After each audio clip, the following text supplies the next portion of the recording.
ఇవాళ రేపు ఎవరన్నా బుడపొరగాలు మాట అంటే పడతారులా మర్రేసి మళ్ళా చూస్తుంటారు మననే మరి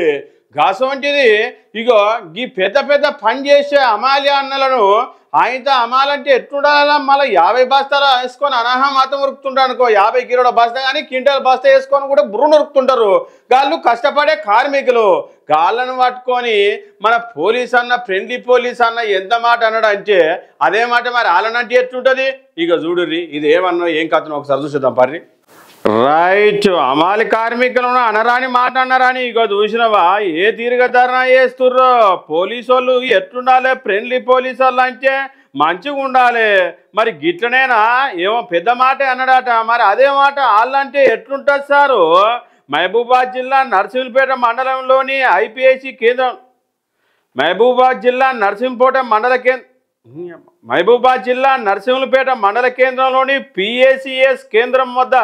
యూరియా లోడ్ మోస్తున్న తమను అడ్డగోలుగా దూషించండి సిఐ సార్ను ఇగో గిట్ల పట్టుకొని అడుగుతుర్రు అనుకోరాదు మరి అదే మాట మేమంటే బాగుండదుగా సారు అని ఇగో గిట్ల గట్టిగానే ధారణ చేస్తున్నారు అనుకోరాదు ఇక లేరు ఏం కాదు తీరి ఆయనతో మళ్ళా అనమన్నట్టు ఇక మెల్లెగా లేపుకోపని పక్క పని కూర్చోబెట్టుకురు మరి సార్లు ఫ్రెండ్లీ పోలీసింగ్ అంటే ఎట్లుండాలి సార్లు వాళ్ళు కష్టపడే కార్మికులను గల్లను మాట అంటే పడతారు సారు వాళ్ళు పడరు మరి అదే 50 కిలోల బస్తా మీరు వేసుకొని ఉరుకుతారు సారు అరే వాళ్ళు ఎంత కష్టం చేస్తారు ఏం కథ ఎటుగుడుక కూలీల లెక్క కనబడుతున్నారు అని ఇష్టం వచ్చినట్టు మాట్లాడితే ఇవాళ రేపు ఊకునే జమానా లేదు సార్లు